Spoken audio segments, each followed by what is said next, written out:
What's going on, guys? Still been cleaning out this garage, trying to get things picked up. Plate, which is basically tells you the options of the car. Translates to, it was built in Muchin, New Jersey. I don't know if I pronounced that right. And it came with it's an A code car, so it's in 289 4 barrel, 225 horsepower. It comes with, I'll show you the engine.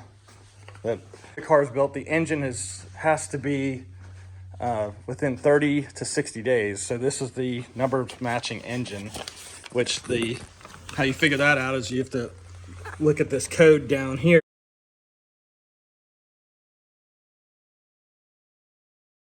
But there's also a date code down there because they didn't, in 66, they didn't use VIN numbers on the engine to match things. It was just an engine of that same year that was within 30 to 60 days is the correct engine. So that's it. It's a 4-barrel carburetor intake car. The rear end, same kind of thing, no VIN number, but having the correct date code on it.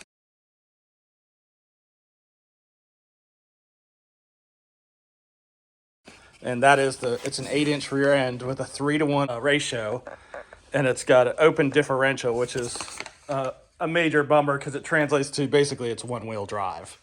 And then of course it came with the T10 transmission that's correct date coded too for the 1966 year. So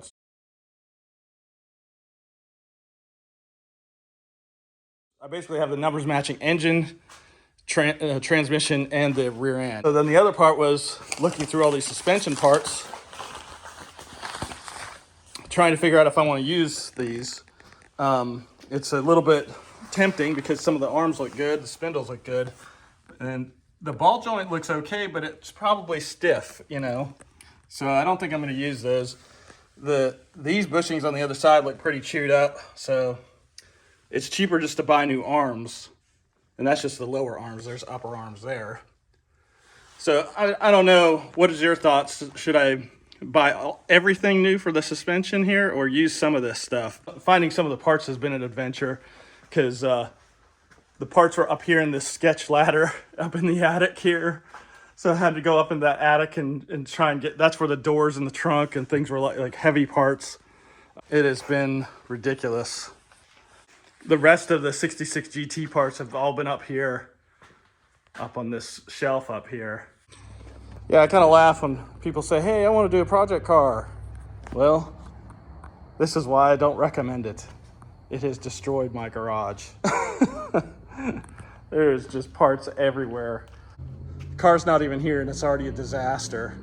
So it's going to be interesting for sure.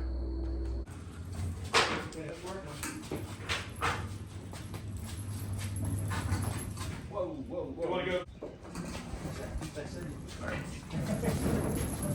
Still good up here. Okay. Still good. Still good. Oh, hold on. Good.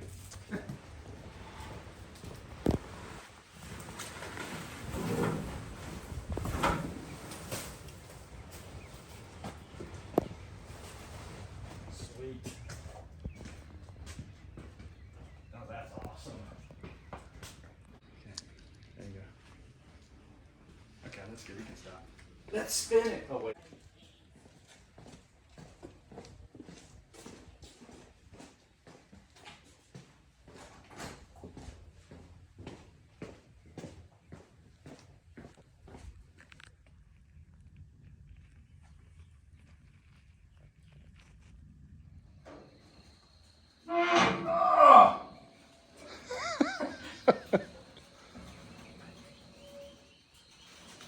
Wow.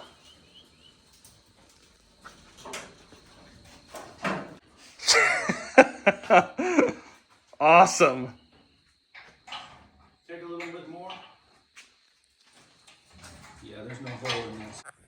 All right, guys, so this is the parts that we have. So we've pulled over from the other garage over to here, trying to figure out what we need. A lot of stuff has been hidden.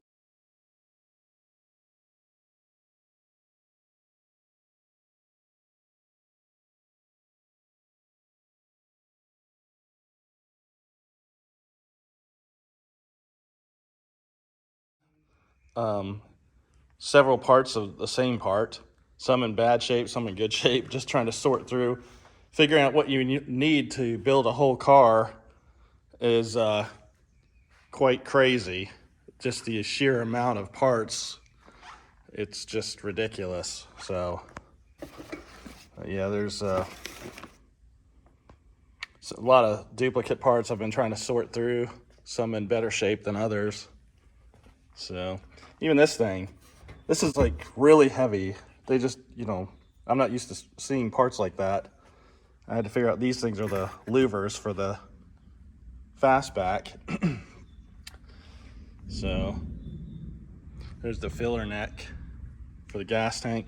A lot of stuff I didn't even know what it was, to be honest with you. I had to ask other Mustang people from this that know about this era of Mustangs. So I've just been kind of trying to sort through and figure out what goes with what. So pretty cool though. It's definitely gonna be a challenge. That's the center console. But I think that's the carburetor in that box there. And several sets of seats. I don't know which ones go with what yet. The back seat looks still pretty good right there. That's the transmission. I thought it was just dirty, but I think it's actually a steel case transmission. I've never seen a steel case transmission. I've always seen just aluminum. And this back window is evidently really expensive because it's a Fastback back window. So I definitely don't want to break that. And that's the Fastback interior parts right there. Those are really heavy. There was definitely nothing lightweight about this car, which is surprising because those cars are light, but it wasn't because of the parts that we were on. So today I took out the wiring harness and was inspecting all the different pieces of it. Looks pretty old. There is some broken spots. I don't know if I should reuse this harness or not.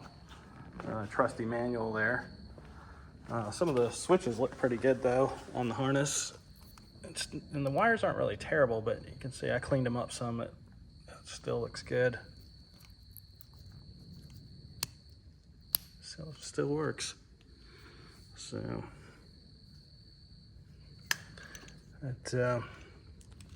today was kind of a big day because I finally found the spindles. I've been looking for them forever in that garage, and they were right in front of me.